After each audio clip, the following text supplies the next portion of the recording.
എല്ലാവർക്കും ഇന്നത്തെ ദിവസത്തിലേക്ക് സ്വാഗതം.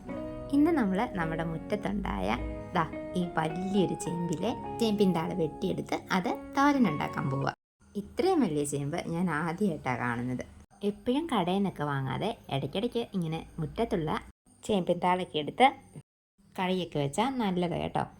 നമ്മുടെ ചേമ്പിൻ താളിനി കൊത്തി അരിയുക ചെയ്യുന്നത്. ചേമ്പിൻ താളൊക്കെ അരിഞ്ഞു വരുമ്പോൾ ഒരു ബേസിനുണ്ടെങ്കിലും അത് പക്ഷേ ഉപ്പുവെള്ളം കൂട്ടി പിഴിഞ്ഞെടുക്കുമ്പോഴത്തേക്കിനും ആകെ ഇത്തിരിയേ കാണത്തുള്ളൂ. ഞാൻ പറഞ്ഞില്ലേ അരിഞ്ഞു വരുമ്പോൾ ഒരു ബേസും കാണുന്നു. നമ്മൾ ഉപ്പുവെള്ളം കൂട്ടി പിഴിഞ്ഞെടുക്കുക കേട്ടോ ചേമ്പ്. അരിഞ്ഞു വെച്ചത് ഉപ്പുവെള്ളം കൂട്ടി പിഴിയുന്നത് എന്തിനാണെന്ന് വെച്ചാൽ അതിൻ്റെ ചൊഴിച്ചിലൊക്കെ ഉണ്ടെങ്കിൽ മാറാൻ വേണ്ടിയാണ്. ഇല്ലെങ്കിൽ നമുക്ക് തോരൻ വെച്ച് കഴിഞ്ഞ് അത് കഴിക്കുമ്പം വായും ചുണ്ടുമൊക്കെ ചൊഴിയാൻ തുടങ്ങും. പിഴിയുമ്പോഴത്തേക്കിനും നല്ലതുപോലെ ചേമ്പിലെ വെള്ളം കളഞ്ഞെടുക്കാൻ ശ്രദ്ധിക്കണം. ഇല്ലെങ്കിൽ നമ്മൾ തോരൻ വെക്കുമ്പോഴത്തേക്കിനും ചേമ്പിൽ നിന്ന് വെള്ളം ഇറങ്ങി നമ്മുടെ തോരൻ കുഴഞ്ഞൊക്കെ വരാൻ സാധ്യതയുണ്ട്. നമ്മൾ ചേമ്പ് പിഴിഞ്ഞെടുത്തതിന് ശേഷം ഇത്രയേ ഉള്ളൂ സാധനം. ഇനി ഇതുകൊണ്ട് വേണം നമുക്ക് തോരൻ വെക്കാൻ. ചീനിച്ചട്ടി അടുപ്പിൽ വെച്ച് എണ്ണ ഒഴിച്ച് കൊടുക്കുന്നുണ്ട്. എണ്ണ ചൂടായതിന് ശേഷം കടുക് പൊട്ടിക്കാം.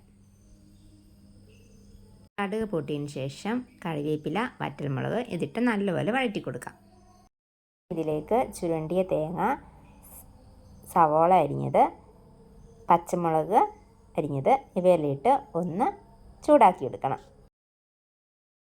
ആവശ്യത്തിന് മഞ്ഞൾപ്പൊടി, ഉപ്പ് ഇട്ട് കൊടുക്കണം. നല്ലതുപോലെ ഇളക്കി കൊടുത്തതിന് ശേഷം നമ്മുടെ മെയിൻ ഐറ്റമായ പിഴിഞ്ഞ് വെച്ചിരിക്കുന്ന ചേമ്പിട്ട് കൊടുക്കാം.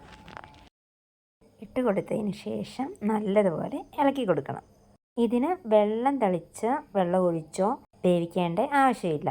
അല്ലാതെ തന്നെ ചേമ്പിൻ താളിയിൽ നിന്ന് വെള്ളം ഇറങ്ങും. അതുമല്ല നമ്മൾ ഉപ്പുവെള്ളത്തിൽ പിഴിഞ്ഞെടുത്തതല്ലേ, എങ്ങനെയൊക്കെ പിഴിഞ്ഞാലും കുറച്ച് വെള്ളം അതിനകത്ത് തന്നെ കാണും. ഇനി അടച്ചു വെച്ചൊരു 10 മിനിറ്റ് വേവിച്ചെടുക്കാം. നമ്മുടെ ചേമ്പിൻ താള് വേകാൻ ഒരു 10 മിനിറ്റൊക്കെ മതി കേട്ടോ. ഇനി തുറന്നു കൊടുത്ത് നമുക്കൊന്ന് നല്ലതുപോലെ ഇളക്കി കൊടുക്കണം. നമ്മുടെ താള് തോരൻ റെഡി ആയിട്ടുണ്ട്.